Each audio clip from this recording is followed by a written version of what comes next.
Have you ever wondered why we go to war? Or why you never seem to be able to get out of debt? Why there is poverty, division, and crime? What if I told you there was a reason for it all? What if I told you it was done on purpose? What if I told you that those who were corrupting the world, poisoning our food, and igniting conflict were themselves about to be permanently eradicated from the earth? You might think that an idealistic fantasy. Well, let me tell you a story. We acknowledge there are criminals, of course. They rob your house, they steal your phone. They can murder you too if they think they can get away with it. We have all experienced criminals in one way or another. Criminals, as we know, are those who choose personal gain over the rights of others and have no regard for the law. But here is where you need to expand your thinking. Criminals can also succeed in business and politics and can be elected as our leaders. If a criminal became the president, imagine what they could achieve. They could use the full weight of their executive power to commit much larger crimes and ensure they and their friends were enriched to the fullest extent possible. A criminal president could create alliances with other criminal presidents and then collaborate on more global criminal activities. Anything goes. Drug running, human trafficking, whatever makes the big bucks. The 20th century was turbulent with war, economic disaster, famines, and displacement. We have always accepted these things as just human nature, and simply the way the world works. Something inevitable, and due to the weaknesses of human nature that drive us to these actions. This is where we were all tragically wrong. You are not a criminal. I'm not a criminal. So how can we just assume that it is human nature that is driving all this pain and misery? What if it wasn't human nature at all, and as a result of something more deliberate? We were taught that capitalism was the cause of the massive rich-poor divide and the reason for poverty, which in turn is the reason for war, crime, and starvation. Others were taught that communism, the system of equal wealth across all people, was really to blame for the mess. But you see, folks, it is none of these things. It is not our nature to fight and be racist. It is not in our nature to rob from others. What you must learn is that it was the criminals all along. Yes, they got power. More power than a criminal should ever have. They rose to the top of media companies that control our news and entertainment. They ascended to the top of the banking system, also to the Oval Office, to Brussels, to the Vatican, to the Crown. They crept in quietly. They became leaders of agricultural companies who have control over our food supply. Also big pharmaceutical companies, the ones we trust to help us when we're sick. Nobody stopped them, and they just recruited more criminals to help them. First, they accumulated the world's wealth. They invented a system of money called central banking, which lends money to governments with interest, placing countries into eternal debt. People's wealth got less. Their wealth got more. Much more. When a criminal is already as rich as they can get, then protecting their ill-gotten gains becomes the priority. Angry citizens tired of being poor are a major obstacle and can revolt if they suffer enough. The criminals needed to prevent this, so they diverted attention to the last remaining competitor, the people of the world. You and me. We were not happy being ruled by criminals and having to work 3 jobs just to survive. They know we won't accept it. So they use their control of the media to set black against white, woman against man, young against old, Muslim against Christian. They convinced us we were the problem so that we would fight and destroy ourselves. To get it done faster, they attacked all aspects of humanity that make us strong. Like family, using their influence over culture, they popularized lifestyle choices that led to a surge in broken homes, lost youth, and substance abuse. I could talk all day about how else they deliberately weakened us, and it would turn your stomach. We were just trying to get on with living. So where are all the good guys? Good people just want to get married, have kids, make a living, and enjoy their liberty. Well, there were good guys, many. One became the President of the United States in January 1961. He knew about these criminals and wanted them gone.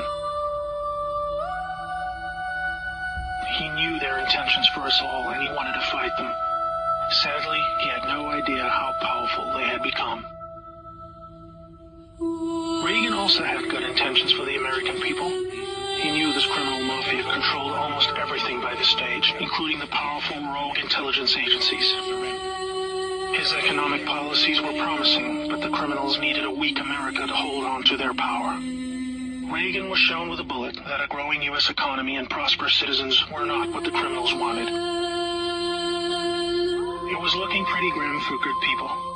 Every time someone wanted to stand up and do the right thing, they got stopped. Were we ever to be freed? These criminals are also known as the Deep State, or Cabal, because of how they control things behind the scenes. Every president after Reagan was one of these Deep State criminals, and their empire got even stronger. With each bad president came new depths America and the world would sink. The world collapsed into darkness. Do you need me to tell you how? Destroyed factories, declining job numbers, sicker people, opioids, destruction of Iraq, Syria, and Yemen with pointless war, displacement of people into Europe, ISIS, terrorism, collapsed governments, poverty, and genocide. Total misery. Do you think that was inevitable? Hell no. Well, here is where things start to take a new turn. When the full picture comes to be known, it will forever be regarded as the greatest story ever told. Well, here is the top line. Some good people still held positions of power. They valued humanity and the rule of law. While the criminals discussed their game plan at the annual Bilderberg meetings, the good guys were making plans of their own. The information age was coming to change history forever. As the internet flooded into every home and appliances became smarter, and when people started carrying tracking devices, an opportunity to put an end to criminal control over the world was emerging. We became connected, trackable, and surveilled. But so did they. They became dependent, just like we did, on email, SMS, instant communication. It made crime much easier, but it also put them on a grid that, if accessed by the right people, would expose their crimes to the public and end their iron grip on us once and for all. In this new age of information, it was thought that the military should also have its own intelligence agency to focus on cybercrime and espionage. They called this the NSA, the National Security Agency. Here we had every phone call, email, and text from every device stored and archived. Whether it be someone making a doctor's appointment, or the deep state setting up a massive heroin purchase from the Taliban. In the right hands, it would be enough information to expose the entire sinister criminal plot to rub us blind and wipe us out. Hold that thought. Now I need to explain the plan. The good guys were devising a plan to reclaim the world from the cabal and return it to the people. It would involve alliances with multiple countries, since the criminals had global rat lines, trade, and other infrastructure in place that would need their cooperation. It came down to two choices for America. Launch a military coup to seize the government from whichever cabal puppet was in the White House at the time. Or win legitimately, take control of the NSA, expose the criminals for what they are, and arrest them all. Obviously, the first option would be very troubling for the public. With people still preoccupied with cabal-engineered social issues, they would likely revolt and hurt themselves and others. No, it would have to be the latter. So they needed a candidate who could win, and who could win big. Many states like California had been so heavily inundated by criminals that even the voting machines were electronically set up to swing votes any which way. It would need to be a very decisive victory. Good patriots in the U.S. military and their global partners asked Trump to run for president so they could take back control of America legitimately without alarming the public. Trump was a good choice, obviously, because he overcame the voter fraud and won. But he was a patriot, and he was loved and admired by the public. He was not interested in joining the cabal because they hated America, and he did not agree with them on that point. As soon as he showed interest in taking power, they activated their media assets to viciously turn on him. That's when we saw the sudden hatred emerge. Even when he won, the cabal still had no idea what he was a part of, and the sophisticated plan that was about to unfold against them. Shocked at their loss, they mobilized their full arsenal of intelligence, media, money, and technology to try and take back power. Their people at the top of the DOJ and FBI then put together a plan to frame Trump and have him impeached. This is where we come back to the NSA again. all messages were stored and could be used to expose this plot and prevent Trump's overthrow. An entire book will be written about the first 2 years of Trump's presidency: false flag terror attacks, down planes, missile alerts, assassination attempts. Here is the point. The world is currently experiencing a dramatic covert war of biblical proportions. Literally the fight for Earth between the forces of good and evil. I can't put it in simpler terms, but I can say it appears the good guys are winning. The Cabal had complete control over North Korea. They hijacked the Kim dynasty, took them hostage, and worked to build up a nuclear arsenal to threaten the world. Kim Jong-un suddenly embracing peace was simply because the deep state were beaten and driven out. ISIS was also destroyed in the year following Trump's win. We are all starting to see the pattern now, that enough time has passed, that our biggest global concerns are starting to recede, and peace is returning. It is all evidence that the good guys are winning the war. But we are still in the middle. While a lot is improving, it still puzzles many that most of these known criminals are still free, especially the higher-ups like Hillary Clinton, the Bushes, and Obama. That is coming in the next chapter of the story. That's why we have Q.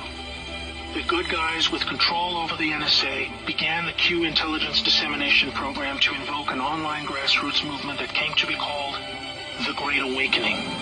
It started on underground internet channels and then moved to the mainstream.